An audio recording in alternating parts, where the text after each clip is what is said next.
Shalom, Bapak Ibu Saudara yang dikasih Tuhan. Salam sehat untuk kita semuanya. Segala puji syukur kita naikkan kehadirat Tuhan, karena pada saat ini kita masih diberi waktu, kesempatan untuk saling menyapa dalam kegiatan persekutuan doa. Bapak Ibu Saudara yang dikasih Tuhan, dalam masa pandemi ini, mari kita sama-sama memberi energi positif terhadap diri kita maupun terhadap orang lain. Kita akan memberi energi positif terhadap diri kita melalui kata-kata yang positif tentunya. Aku sehat, aku bahagia, aku sukacita, dan lain sebagainya. Ini nanti akan memacu bahwa hari ini kita akan melakukan aktivitas dengan kondisi yang sehat dan tentunya dengan penuh sukacita. Bapak, Ibu, Saudara yang dikasih Tuhan, mari sebelum kita akan merenungkan akan firman Tuhan, kita akan berdoa dulu. Saya hentarkan. Segala puji syukur, hormat, kemuliaan kami naikkan kehadirat-Mu Allah. Kami bersyukur karena pada saat ini Tuhan mesti memberikan waktu, kesempatan untuk kami saling menyapa di dalam kegiatan persekutuan doa, walaupun secara online Tuhan. Kami undang Engkau hadir tengah-tengah kami, di dalam kami mengadakan persekutuan doa pada saat ini. Urapi kami Tuhan dengan Roh-Mu yang kudus, mampukan kami, sucikan hati, pikiran, mulut kami. Biarlah Engkau sendiri yang akan berfirman melalui hamba-Mu. Kami yang ada di sini dan saudara-saudara kami yang ada di rumah, berkati mereka. Dan kami semuanya siap untuk mendengarkan firman-Mu. Terima kasih Bapa, haleluya, amin. Bapak, Ibu, Saudara yang dikasih Tuhan, saat ini kita akan sama-sama belajar tentang firman Tuhan dalam persekutuan doa yang keempat dalam rangka masa menghayati sengsara Tuhan Yesus. Adapun tema kita pada saat ini adalah Allahku, Allahku, mengapa engkau meninggalkan aku? Dan saat ini kita akan baca bersama-sama dalam Markus 15 ayat yang ke-34. Markus 15 ayat yang ke-34, demikian firman-Nya. Dan pada jam 3 berserulah Yesus dengan suara nyaring, Eloi, Eloi, lama sabatani, yang berarti Allahku, Allahku, mengapa engkau meninggalkan aku? Bapak, Ibu, Saudara yang dikasih Tuhan, jika kita mendengar kalimat yang diucapkan Tuhan di atas kayu salib, apa yang kita rasakan? Pasti sebagian orang akan merasakan ada kesayatan hati di sana, ada rasa takut di sana, dan tentunya juga ada rasa tidak kuat menjalani segala sesuatunya. Bapak Ibu, kalau kita pernah melihat kecelakaan di jalan, kita melihat luka-luka orang itu, atau kita melihat darahnya, kita pasti ngeri. Tidak usah saja jauh-jauh. Saya tadi kalau mau berangkat ke sini pun ada rasa takut untuk menyampaikan firman Tuhan. Saya merasakan apakah saya bisa. Tapi saya yakin bahwa Tuhan akan menolong kita, Tuhan akan menolong saya. Bapak, Ibu, Saudara yang dikasih Tuhan, bahwa kita tahu Yesus itu begitu menderita. Kesakitan, dia merasa takut dengan tubuh tergantung di kayu salib, dengan paku yang menembus kedua telapak tangannya. Pasti dan kita yakin bahwa kita juga merasakan bahwa Yesus itu betul-betul takut, bahwa Yesus itu betul-betul menderita pada saat itu. Maka dia ingin mencurahkan hati atau mencurahkan kepada Bapaknya dengan kata-kata, Allahku, Allahku, mengapa engkau meninggalkan aku? Ini yang dirasakan Tuhan, rasa ketakutannya. Nah, apalagi kita ya, kita kalau merasakan penderitaan, pasti kita juga merasakan ada kepedihan di dalam hati kita, ada rasa takut apakah mampu untuk menyelesaikan setiap permasalahan dan pergumulan kita. Kita tahu bahwa penderitaan Tuhan Yesus itu sangat luar biasa. Kalau kita menengok ke belakang ya, ketika Tuhan Yesus ini berdoa di Taman Getsemani. Kita baca dalam Markus 14 ayat yang ke-36, Ya Aba, ya Bapa, tidak ada yang mustahil bagimu. Ambillah cawan ini daripadaku, tetapi janganlah apa yang aku kehendaki, melainkan apa yang engkau kehendaki. Kalau kita kemarin mendengarkan bersama-sama mengikuti PA yang pertama, Tuhan Yesus juga merasa takut di sana.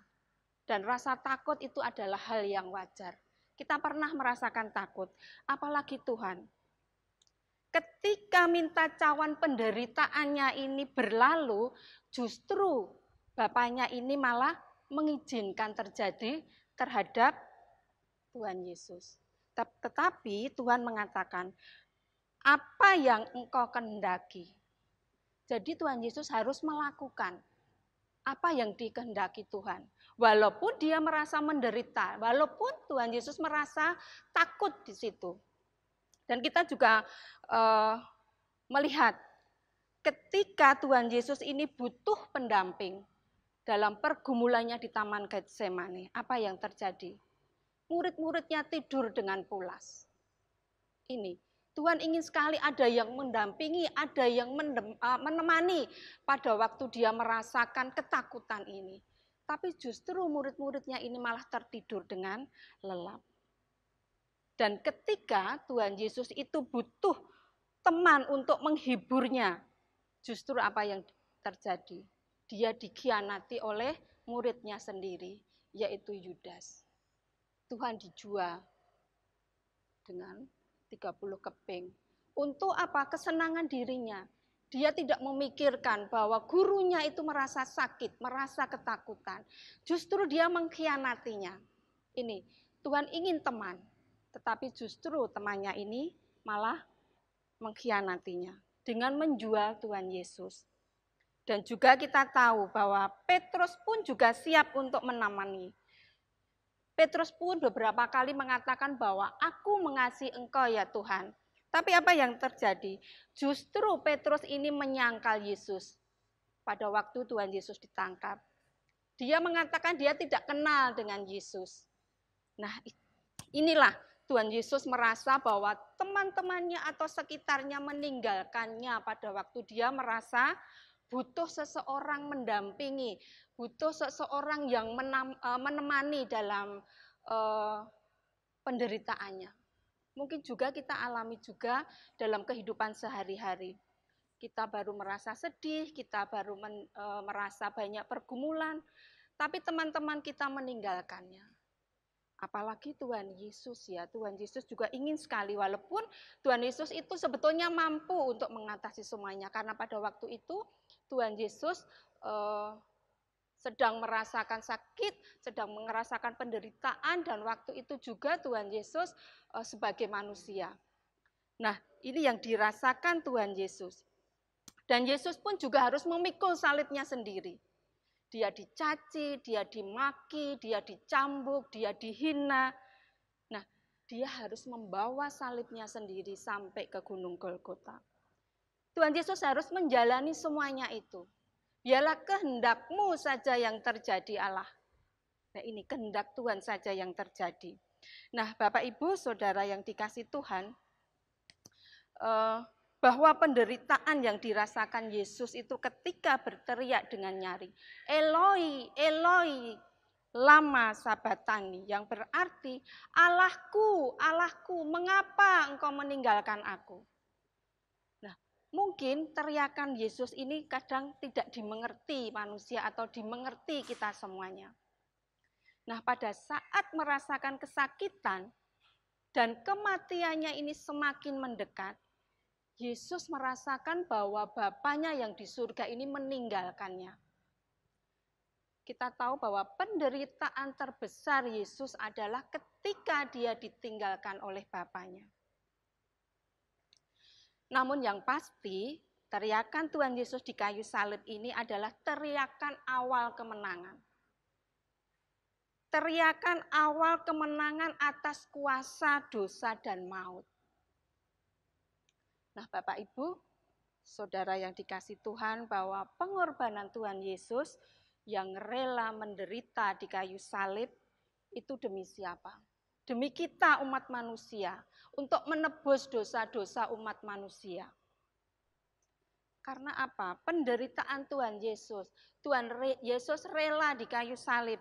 Ini untuk manusia. Yaitu manusia supaya mendapatkan kasih Allah. Penderitaan Yesus ini dan dosa-dosa manusia ini adalah untuk atau sebagai wujud kasih Allah kepada manusia. Dan yang pasti dari pengorbanan Tuhan Yesus ini kita akan menerima apa? Anugerah Allah yang sangat luar biasa. Kita menerima kasih Allah, kita menerima anugerah Allah dari pengorbanan Tuhan Yesus, dari kematian Yesus. Dan kita juga tahu, Allah itu adalah pengasih dan penyayang. Allah itu senantiasa mengerti akan penderitaan kita. Allah itu senantiasa mengetahui akan pergumulan kita. Namun kita tidak hanya, atau jika kita hanya berhenti sampai di situ saja, maka tidak akan berarti apa-apa. Tidak akan pernah ada dampaknya. Kita hanya mengetahui bahwa Yesus itu mengasihi aku, tapi kita tidak pernah berbuat apa-apa. Bapak, Ibu, Saudara yang dikasihi Tuhan, yang terpenting adalah apakah dengan pengorbanan Tuhan Yesus itu kita sungguh-sungguh merasakan kasih sayang-Nya. Kita merasakan bahwa Allah memberikan anugerah kepada kita. Apakah kasih sayang Allah ini ada dalam kehidupan kita? Sehingga kalau kita merasakan bahwa Tuhan mengasihi kita, bahwa Tuhan menyayangi kita, Tuhan memberikan anugerah kepada kita, seandainya jikalau kita itu mengalami suatu penderitaan seberat apapun, kita tetap tegar, kita tetap kuat.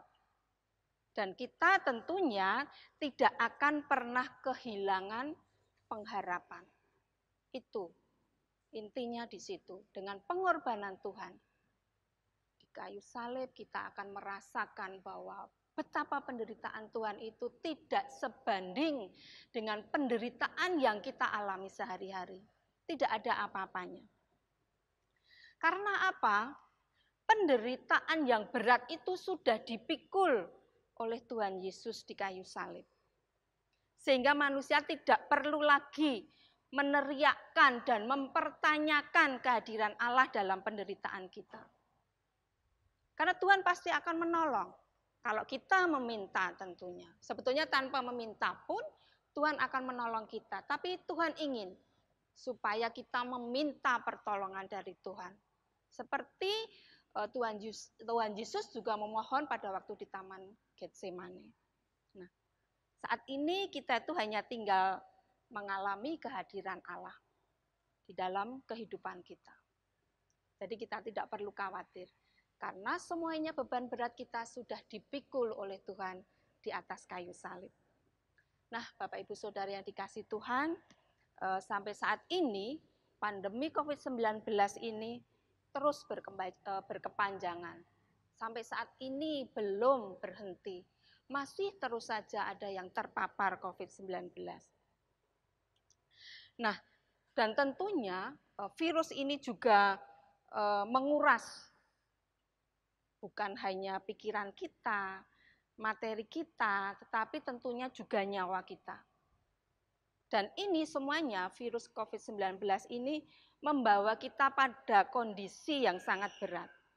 Tidak sedikit saudara, teman, masyarakat, lingkungan kita kehilangan pekerjaan, kehilangan harta benda kita, dan juga kehilangan orang-orang yang kita kasihi, yaitu suami, anak, ataupun saudara-saudara kita. Dan bahkan ada yang kehilangan pengharapan. Bapak, Ibu, Saudara, kita tidak perlu khawatir. Di awal tadi dikatakan bahwa pengorbanan Tuhan di kayu salib tidak sebanding dengan apa yang kita alami saat ini. Nah, Bapak, Ibu, Saudara, Apakah seruan Tuhan Yesus itu masih perlu kita teriakkan? Rasanya tidak perlu lagi ya. Kita tinggal memandang salib itu. Karena apa? Salib itu sudah mewakili seluruh penderitaan kita. Yang perlu kita lakukan saat ini hanyalah membuka hati kita, merasakan kehadiran Allah dalam kehidupan, dalam pergumulan kita setiap hari. Ini yang kita butuhkan saat ini. Kita tidak perlu meminggul salib, kita tidak perlu dicambuk, kita tidak perlu dihina, kita tidak perlu diludahi. Tetapi yang kita perlukan saat ini hanya membuka hati untuk menerima kasih Allah, untuk menerima anugerah Allah yang sudah diberikan dengan cuma-cuma. Dan tentunya imbalannya kita harus setia kepada Tuhan. Dan kita harus senantiasa peduli dengan lingkungan kita.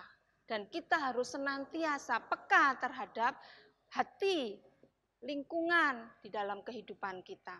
Kalau kita tidak peka, sebetulnya anugerah itu sudah hadir di dalam kehidupan kita. Karena kita tidak peka, kita melupakan Tuhan. Kita abai dengan apa yang ada di sekeliling kita.